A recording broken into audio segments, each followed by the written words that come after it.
Stanford University.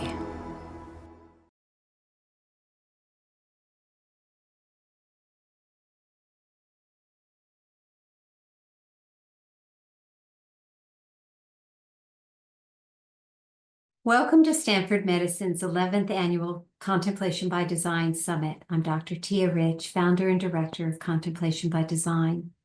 It's my distinct honor to welcome back for her second session, Patricia June Vickers, who will be guiding us through an interactive workshop titled Integrating the Sacred Stories of Our Ancestors.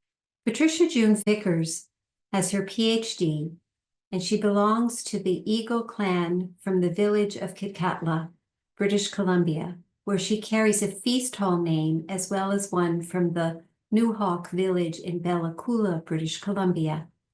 She completed her interdisciplinary doctorate studying the transformative aspects of Tsm'syen ancestral law. With the help of neurofeedback and ancestral principles, she teaches spiritual transformation, healing trauma, awakening, forgiveness, and unearthing layers to find the authentic self. Without further ado, welcome Patricia for this interactive workshop.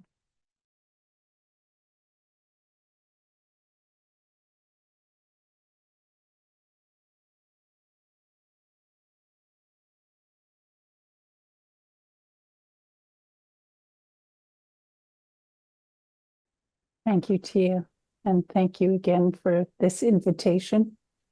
And I'm happy to be transported via technology to Stanford University, which resides in the territory of the Muwekma Ohlone people.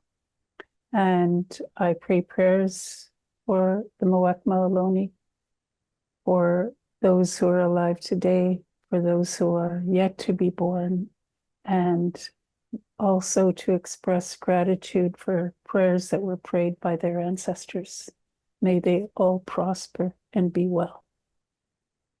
So my goal is to assist you in inquiring into your own sacred story. So I'll have some questions for you. I'll tell you a little bit about how I've organized mine, and I am a psychotherapist and I work mainly with Indigenous people in Indigenous communities. So for those who've given me permission to tell their story, I will be doing that as well.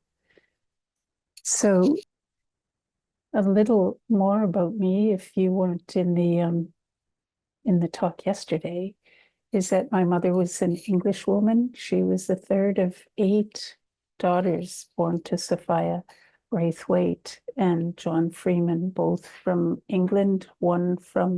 Sophia was from Scarborough and John was from Birmingham.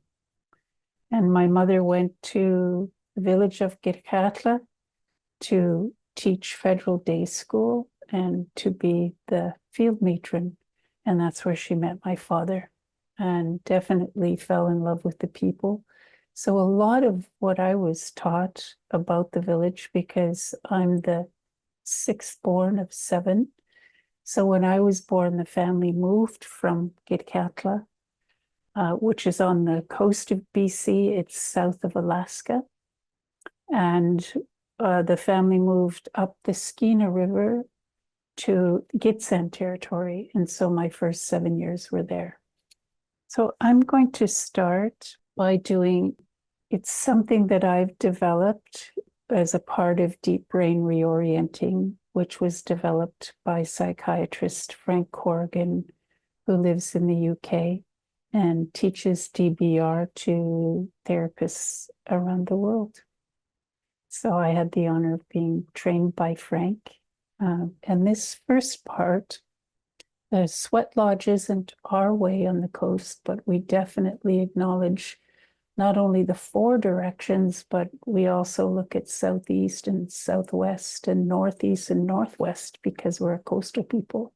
And so where the winds are coming from is really important. So if you would, where you are, being aware that you're seated, and if you're comfortable, closing your eyes.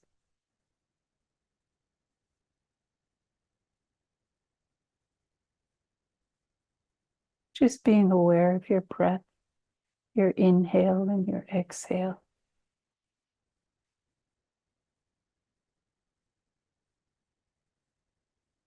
Being aware that you're held by gravity. It doesn't matter if you're on the 20th floor of an apartment or where you are, your feet are on the floor. And below you is Mother Earth, holding you through gravity. And there's no need to physically move. Where you are, in your mind, behind your closed eyelids, and between the back of your head, where the real you resides. In your mind, face the east.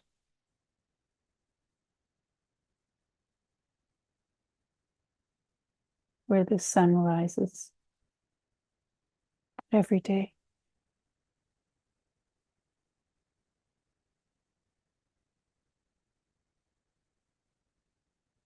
Just noticing what happens in your body as you face east.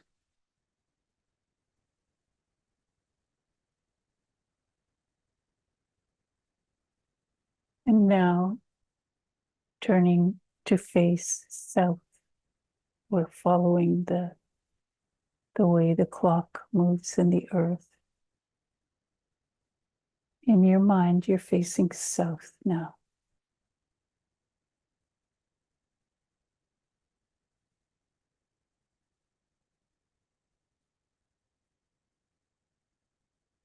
And in some traditions, this is the direction of the healer. East is the teacher. So we've gone from teacher to healer.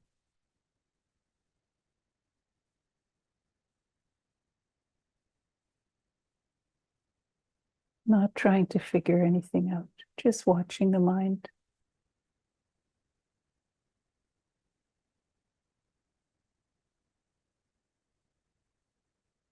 And now turning to the west.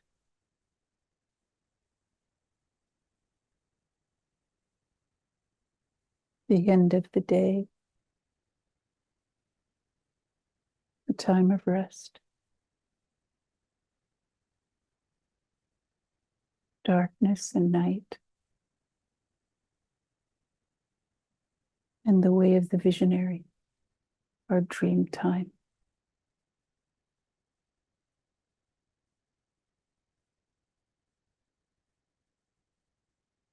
And now, the fourth direction, turning north.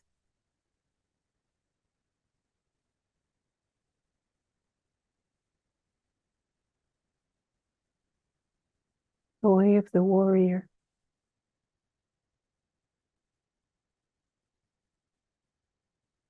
We need to be a warrior when we're facing truth.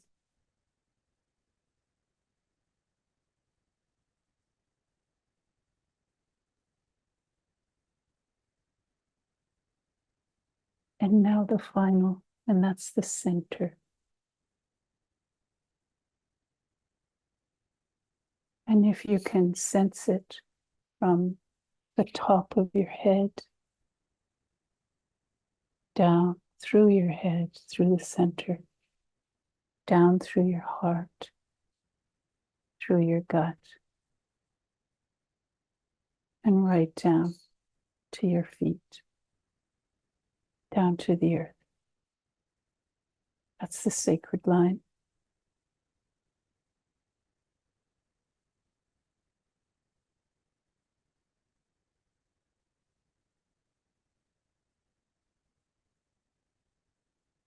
Now, as you're ready, just slowly opening your eyes.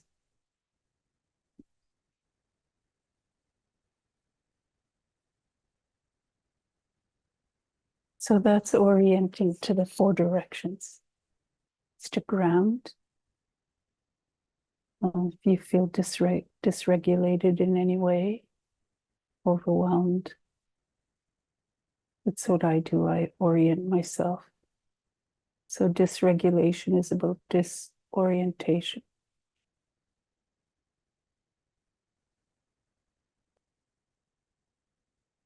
And if you have any comments about anything that we do, feel free to enter them, and T is going to keep track of them for me and for us.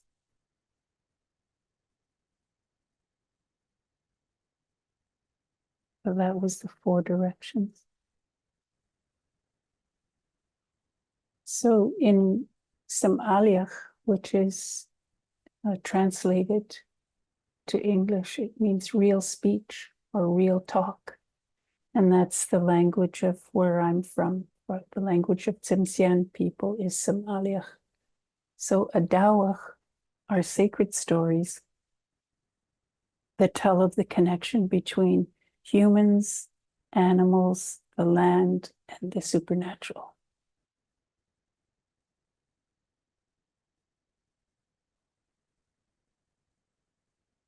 And we have to the right raven, and raven in Tsm'syen Adawach is Tsm'syen, who is half human, half raven. In Adawach, there are 4 parts. The first being the offense. So respect is the most important principle, I suppose. It's more than principle, though. It's a spiritual energy that we're taught. We're taught how to mature and grow in a respectful way. So when I offend someone, it's perhaps because I'm not being conscious. I'm not being in the moment. I'm not being aware. And sometimes if I want to get my point across, it's that I'm being disrespectful to the other person. I'm not first willing to listen, knowing that everyone has something to teach me. So the offense is the first part, then the journey, and then the feet. So what is it that is challenging us? And what help do I get to accomplish what I need to accomplish to restore balance? And then that whole process of moving through that to learn, then I've learned something that's important that I bring back to my children. I have 4 adult children and 10 grandchildren. I have 4 brothers and 1 sister. Or tonight, hopefully, some of what I'm going to say that others have taught me will be helpful to you. So that's the whole purpose of keeping track and being conscious and being present, of orienting myself in this moment here and now. And this is a bottom of a lovely pole, one of, I think, 7 in Skidegate on Haidagwai. When I went through the meadows in 1991, like in most places, they didn't have the knowledge or the therapeutic support that was based on the understanding that trauma changes the brain. So the focus was mainly on behavior rather than on neurofeedback and how to help the brain to change. But it was a tremendous start for me. And I'm really grateful that I committed to going in my mid-30s. It helped to change me as a parent. So we have rules, principles, or spiritual laws to guide in relationship with ourselves and with others. And our parents give us our first rules, or our caregivers, our grandparents, whoever it was that raised you. So when I went through treatment, I was taught so many things. And I really like this, that there are 5 basic human rights: belonging, freedom, love, fun, and worth. That as a human being, I had a right to experience all of these. Before treatment, I knew that the alcoholism and abuse in my home environment caused suffering, but I did not have language to identify the actions, the behaviors, the habits in my family, or why there was violence in relationships. I didn't have the ability to observe without the attachment, that hooking into the suffering, because I didn't have boundaries. And specifically, I didn't have boundaries when it came to shame, because I grew up with incest. And so with incest, or with sexual abuse, our boundaries are violated. So we need boundaries, that they're important too. So we're going to pause now. And this is in support for you to look at your sacred story. And what principles were you taught as a child? What were the teachings in your home? The principles, the values, and how important are they to you today? Have you changed them? Have you revised them? So how about 3 minutes? And hopefully you have a pencil or pen and paper to write.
I would invite you to, while you're writing, to notice any emotions. Write them down too, or any sensations that you have as you write your answers or your thoughts.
Is there anyone that has anything to say about that?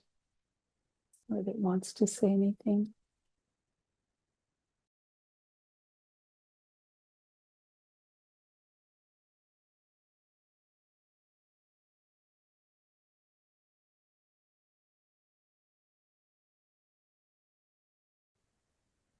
Wonderful.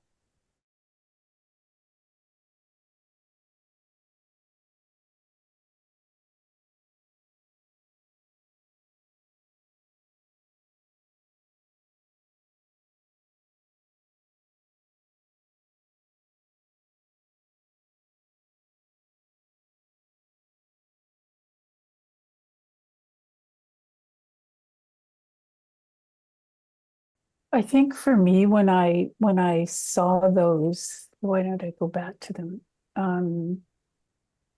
When I saw those five when I was in treatment, it really shone a light on how I knew there was love in my family, and I knew how to have fun.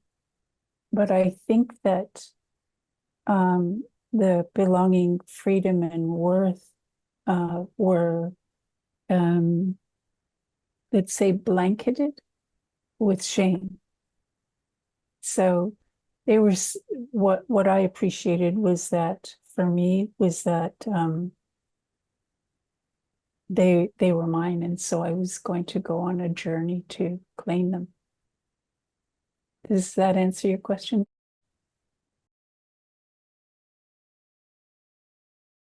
Well, offer one question from the Four Directions practice.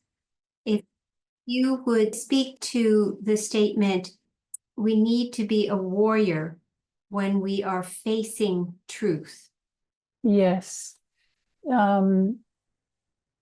So I will be looking at this, I think. Yeah, so here we go. So Indian residential schools are a really, really big part of our history as Indigenous people.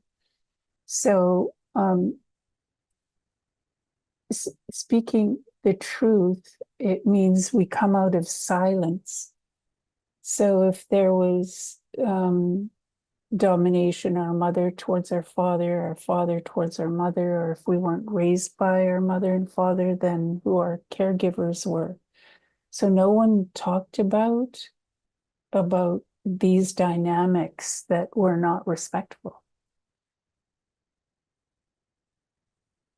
So we need to have strength and courage, which are attributes of a warrior, to sometimes to initiate what it is that needs to happen. So, and here's an example for this. Indian residential schools, there's a lot of silence. I didn't know my father went to Indian residential school, or his mother grew up in it. And so if you're not aware of what that means, what Indian residential schools are, they were called, I think, boarding schools in the States. Children were forced to go to residential schools, and their parents were jailed if they kept their children at home. And in these schools, children were raped, they were tortured, they were starved, children died, and children had to bury children. So there's a horror in our history in North America where there's a lot of silence about it. So that's a society where there's silence. And so I did a neurofeedback project in the interior of BC where there was a Roman Catholic residential school. And the woman came in and I did an intake with her. And I asked her if she was living with PTSD. And she was 50. She said, I don't know. I said, okay, is it all right if I check that off? And she said, yes. Both her parents had been to Roman Catholic Indian residential school. And after about 11 sessions of training the brain into alpha state, which is your relaxed meditative state, she came in and she said, I had a dream. She's giving me permission to tell her story. She said, I had a dream, and my dream was that I was with my family again, and we were in the living room, and the curtains were sheer and everyone could see into our home. And there was one room in our house where the door was closed, and I knew it was pitch black in there, and it terrified me, and I did not want to go into that room. And so I asked her if perhaps her deeper self and her brain wanted to release information to her mind. I asked her if she thought maybe that's what that dream was about. She said yes. Well, then a session or two after that, she came in and she said, I had a memory, and tears started coming down her eyes. And she said, my father was drunk and he picked up my little brother because he wouldn't stop crying. My father was raging, and he picked him up and he threw him against the wall. His head hit the wall, and he wasn't the same after that. And she was crying and crying, and she said it all so calmly and without any shame. And she said, I understand. I understand my father. I understand how that happened. And by this time, her whole body was shaking as she was crying. She was telling the truth. She was being a warrior. She was going through shame to speak the truth. And then she said, and I forgive him. And by then I was already amazed by her. And when she said that with this deep clarity, I told her she was absolutely amazing. So that's what it is to be a warrior. And then after this, and she came with another memory of a neighbor coming to knock on the door. And she said, I don't know why I was so ashamed. I was standing by my mother. The neighbor came to see if everything was all right. And she said, and I looked at my mother, and she had blood coming down her face. She said, my father had been beating her up, and the neighbor came to stop it. And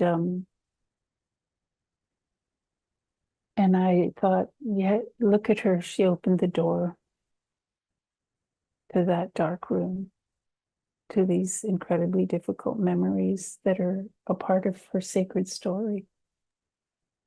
Then later on, about 3 months later, we went to this Indian residential school, and we went with her uncle.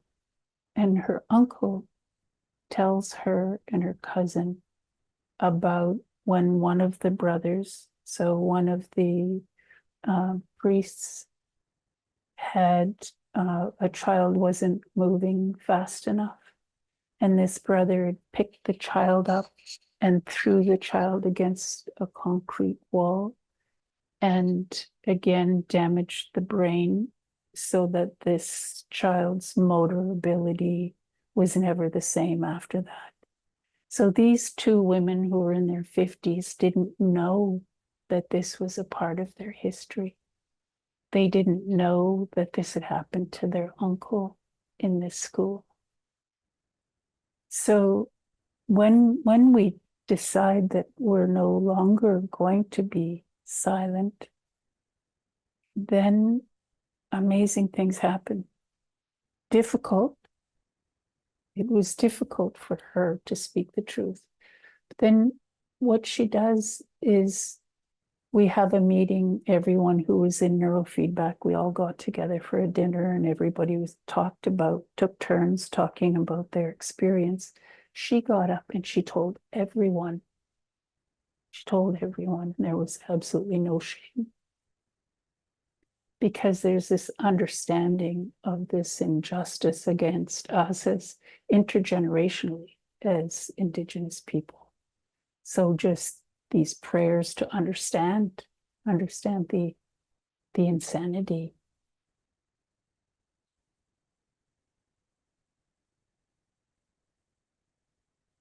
So we grew up with stories.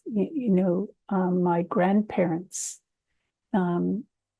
when I began to look back at those in somatic experiencing, they're called resources.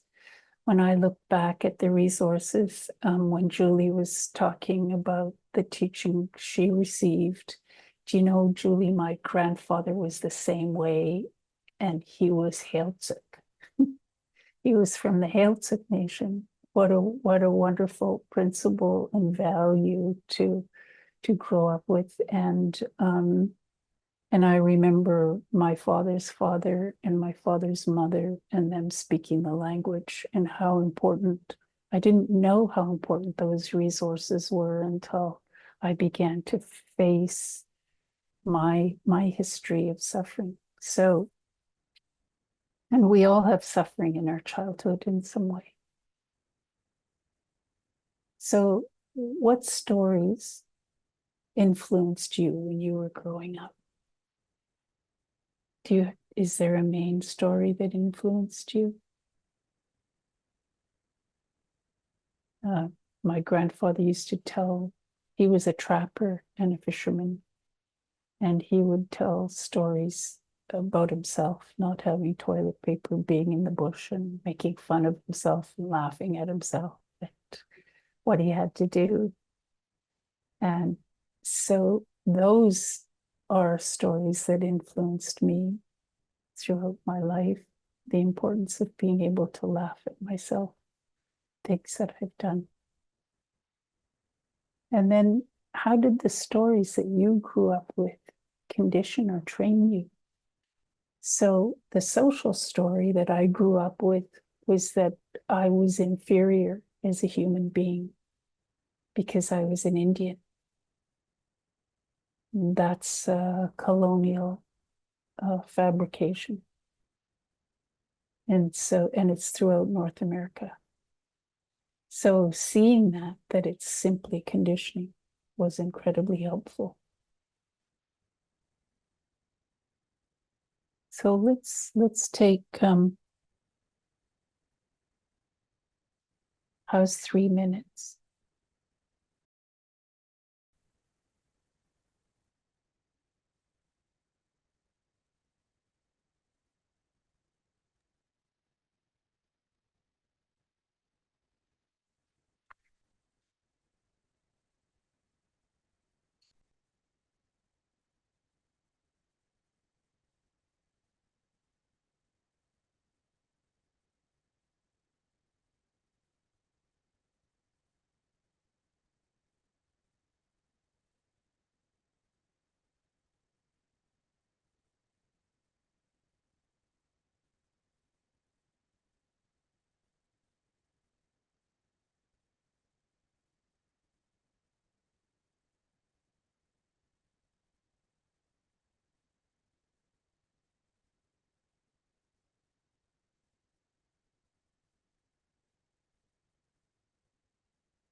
Okay, thank you. So is there anyone who wants to talk about what came up for you?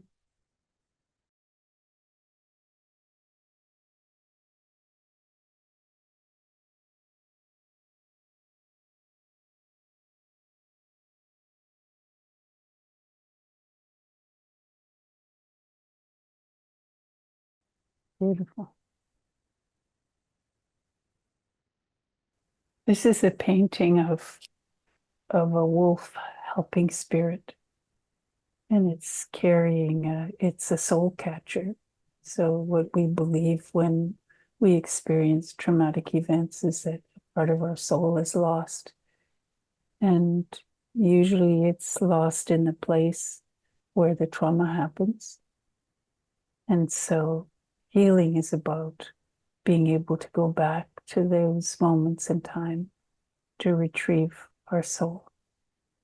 So this is a supernatural wolf helping a human. I think what's important when we're looking at stories is no comparison. That there's only the story, and also around judgment and good or bad. I don't see my story or the one I told you of the one client that it's a bad story. I think it's an amazing story. So those are principles and values that I just stated. They're new ones for me, they're recent ones for me. So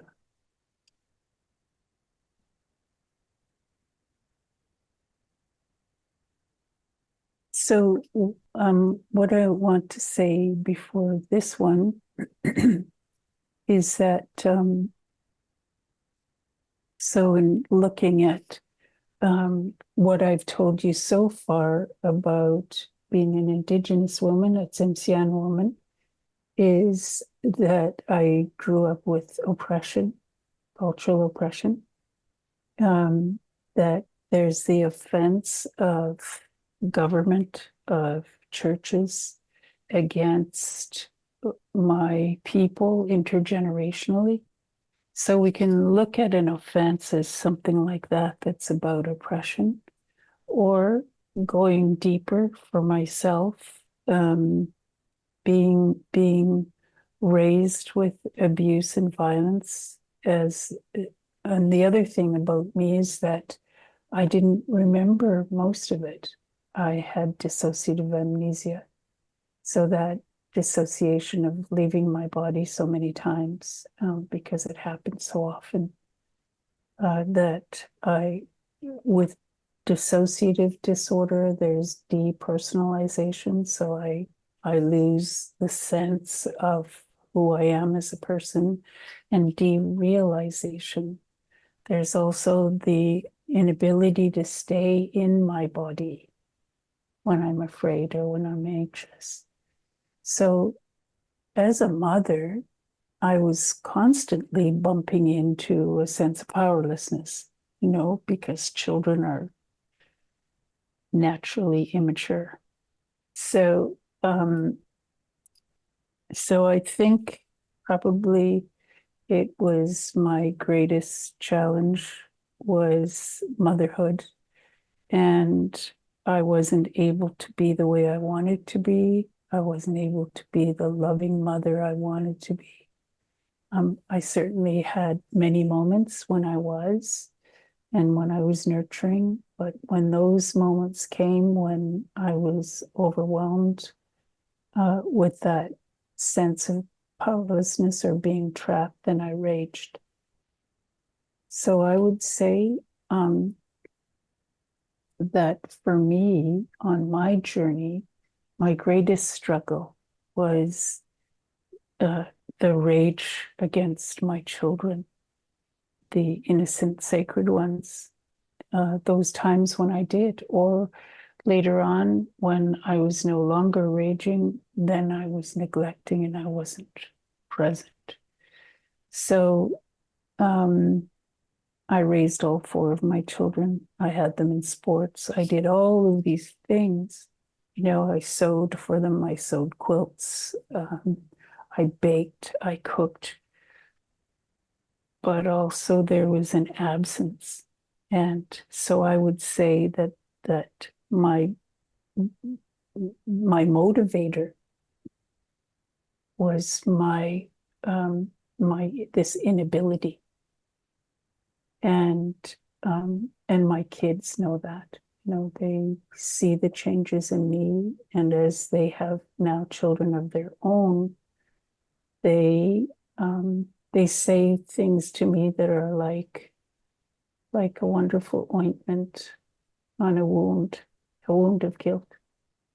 So um, so for me, I don't know if that's a short paragraph, but that's a summary of the offense and the journey.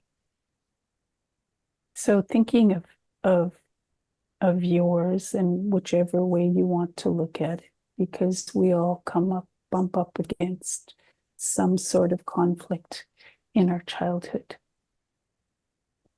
So what is it that you bumped up against or that knocked you over when you were a child?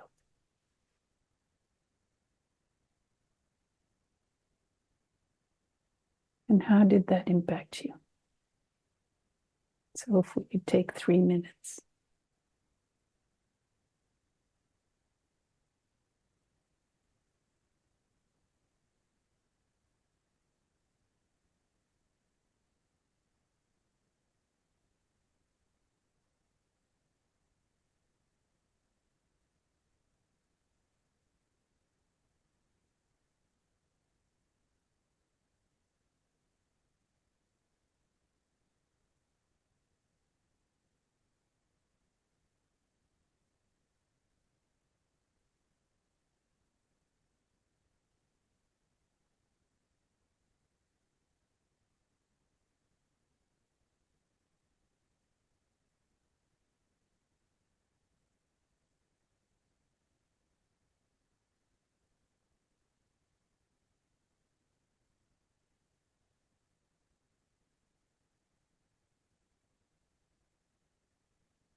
So this is Balance Rock on Haida Gwaii, um, which is Haida Gwaii is, we have Haidas who are in Canada and in Alaska.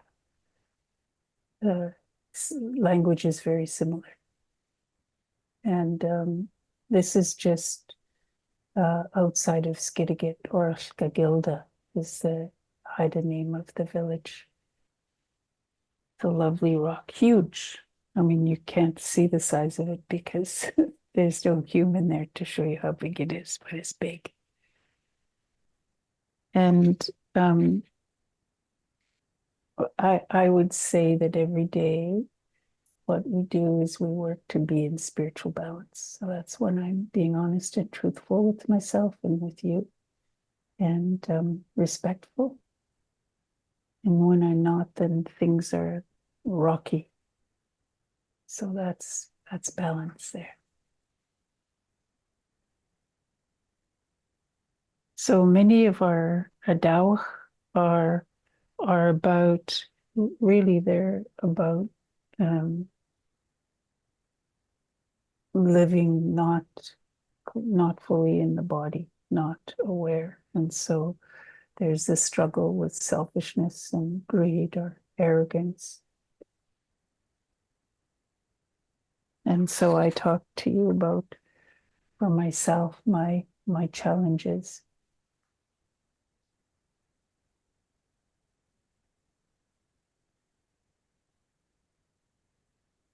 All right. So taking a moment to write out the things that you've done that have caused harm. And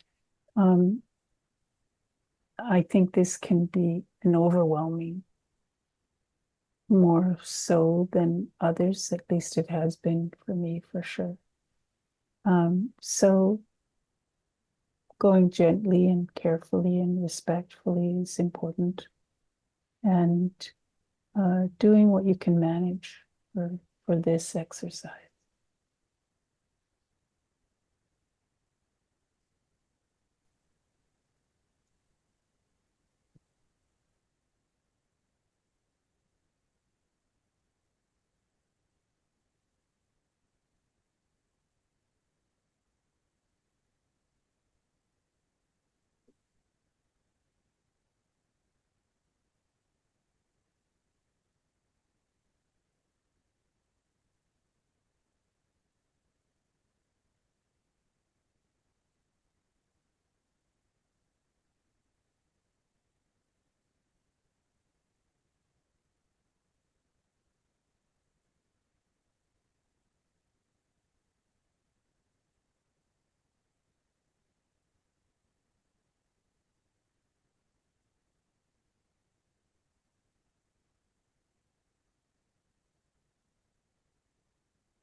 Is there anyone who wants to say anything about this process so far?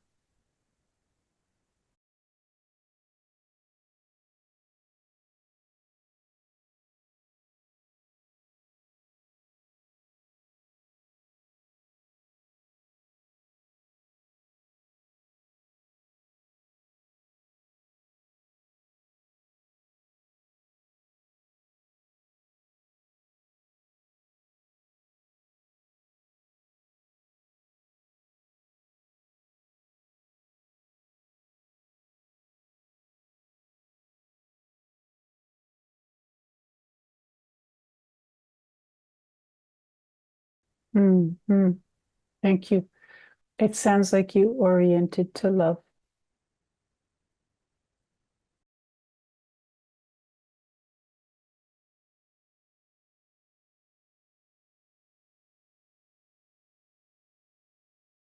Wonderful. This is also my self-inquiry process. I'm just leading you through it. And I'd say too that the sweat lodge, which isn't our tradition, but I adopted it. It's about going in, and so we're in a sweat lodge right now. This is how it works. Only we don't have the heat, and we're not seated together in a circle. So there is heat. Um, yeah, and the heat is of the heated stones who are our ancestors. So that's who provides the heat, is our ancestors for us to be truthful. Yeah. This is something that I found incredibly helpful when I found it. So this comes from the Dalai Lama. And uh, so I've developed 3-day trauma trainings for our people. And they really like this one too. So it's freedom from cyclic existence. So first, this is what we're doing too, by the way. First is we see our suffering state. And then second, we develop a sense of frustration and disgust with our predicament. So for me, it was the raging. 3, a desire to free self from misery and disappointment. So I definitely wanted freedom. It's why I went for treatment. And then 4, the desire to free others. So as I'm looking and understanding myself, then I see suffering in others because I see it in myself. And the desire to free others from misery. And then what arises is that beautiful energy of compassion. So, and I think this might come from his book. My book, I'm in a small studio apartment and my books were packed. So I'm sorry, I can't give you the title of which book this comes from, but I think it might be from his book, Becoming Enlightened. And here's another scene. And again, this is my great grandfather's territory. This is one of the beaches on Haida Gwaii. So I think too, as you know, as we begin to or choose to do self-inquiry, to look at our emotions, our thoughts, our past, how we've been conditioned, the conflicts that we're in and how we face them or how we don't face them. That's all like this rhythm of the ocean. You know, it's a rhythm.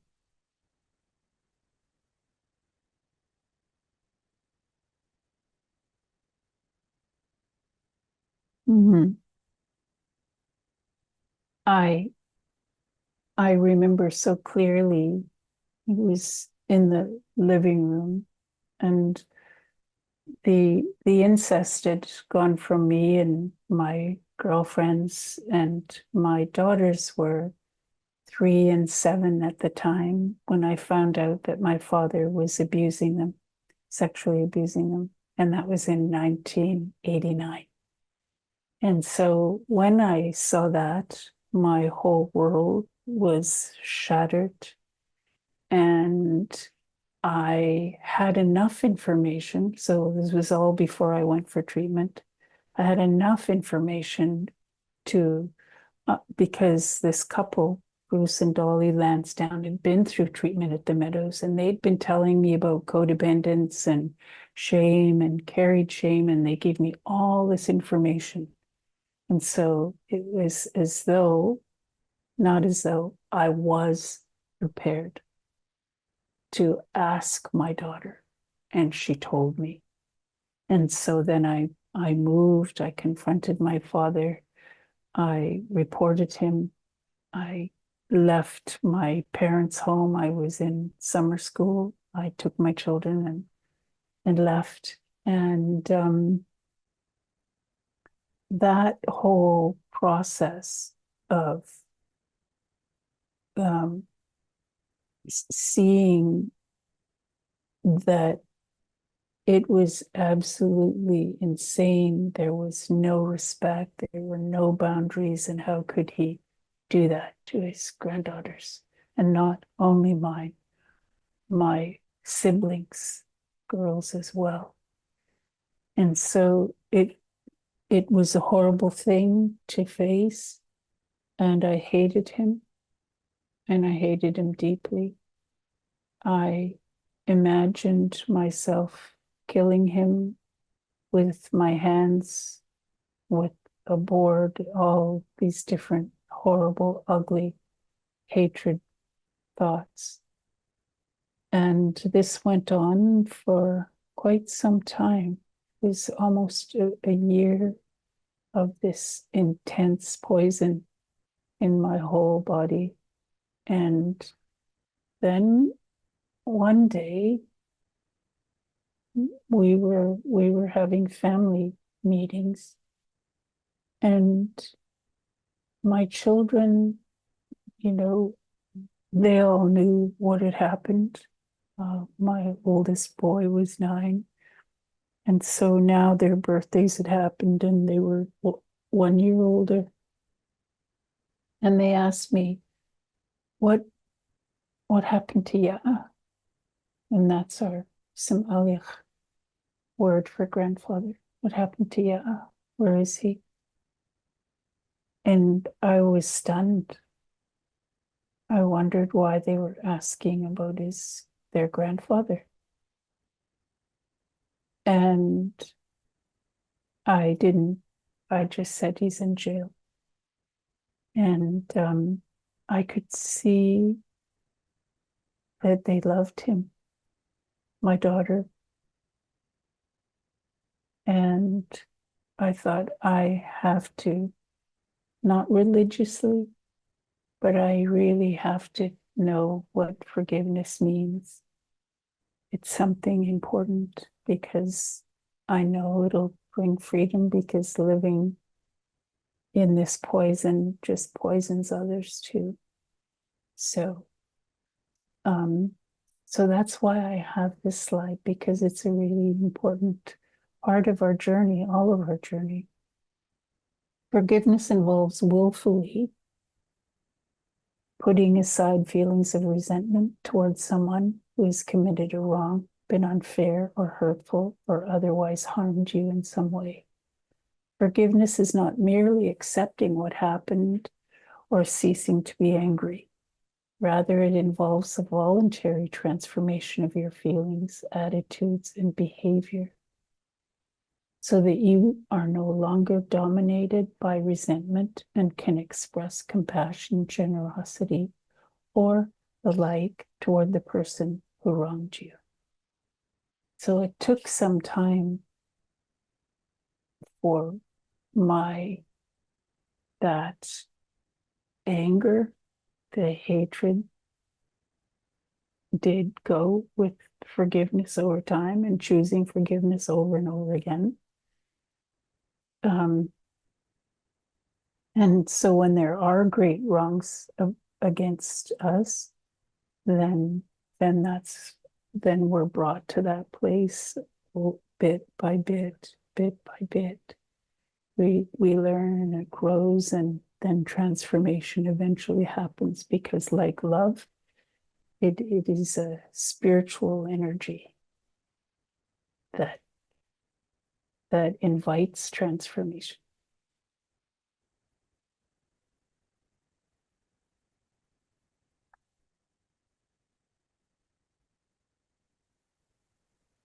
That whole spiritual, that mystery, that great mystery.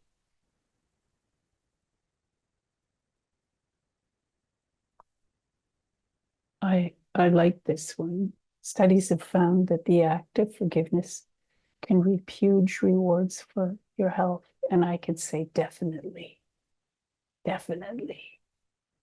Lowering the risk of heart attack, improving cholesterol levels and sleep, and reducing pain, blood pressure, and levels of anxiety, depression, and stress. And research points to an increase in the forgiveness health connection, SUH. And thank goodness, thank Creator that my children asked me, where's Ya? What's happened to Ya? And children will do that, won't they? They'll lead the way with their innocence and their sacredness.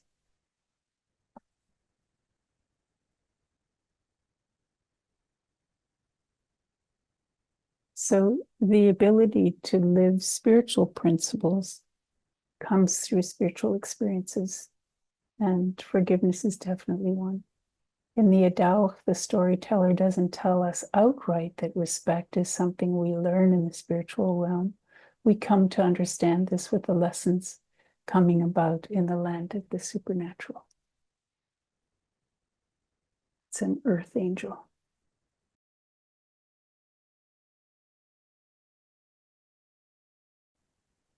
It's one of 4 that I did: fire, earth, air, and water.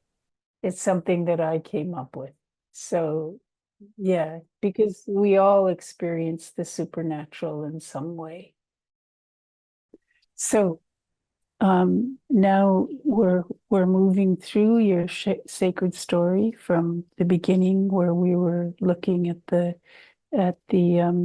offense, and then the journey, and then what was your challenge, or what did you have to overcome, defeat, and now we're at the teaching. So in a short paragraph, write about your important learnings of respect. And that's the heart, that's the fire in the center of our longhouse. Who is your teacher of respect? What was the point of understanding? How old were you? When did the aha happen? And then the shift. So there's the awakening, and then there's the shift. There's the change in behavior. So let's take 3 minutes, because I'd sure like to hear from people who want to talk after.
So, open floor to whoever wants to speak to these questions.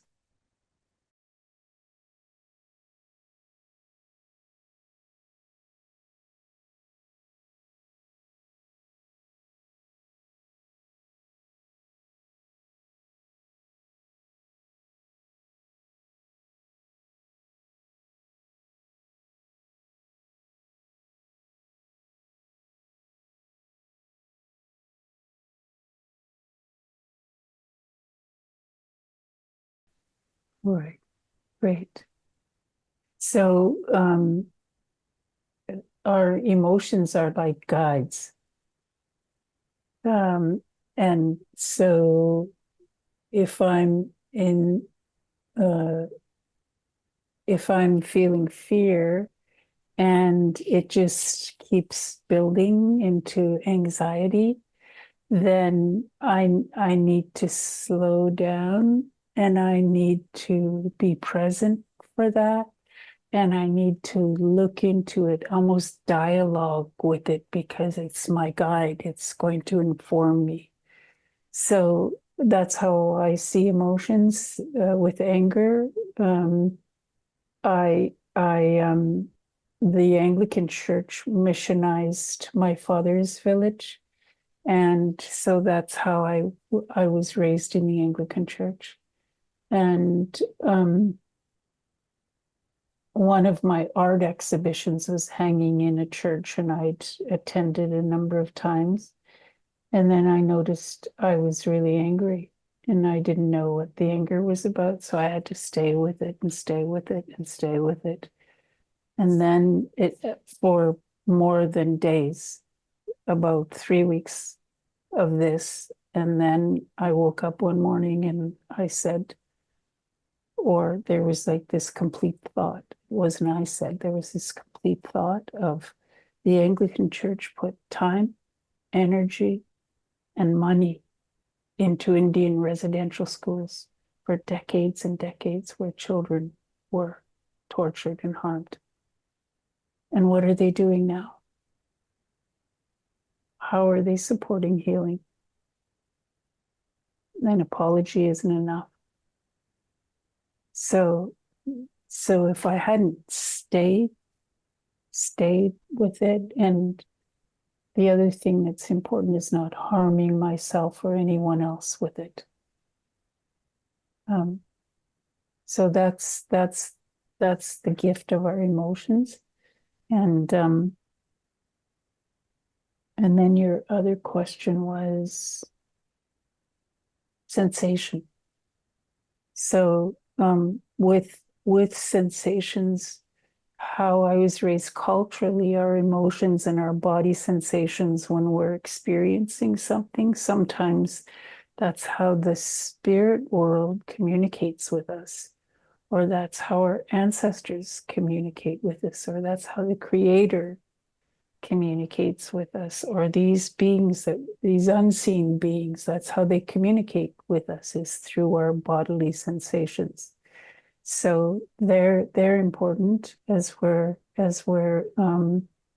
inquiring into our lives, that we pay attention to our emotions and our body sensations, because you know, we can delude ourselves so easily, but our body will tell the truth.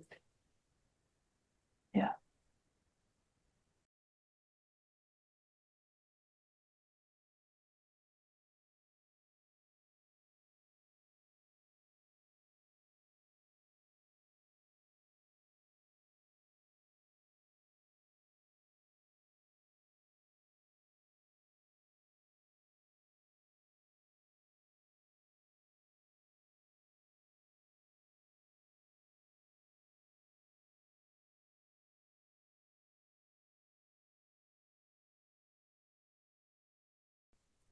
Wow, that's incredibly complex.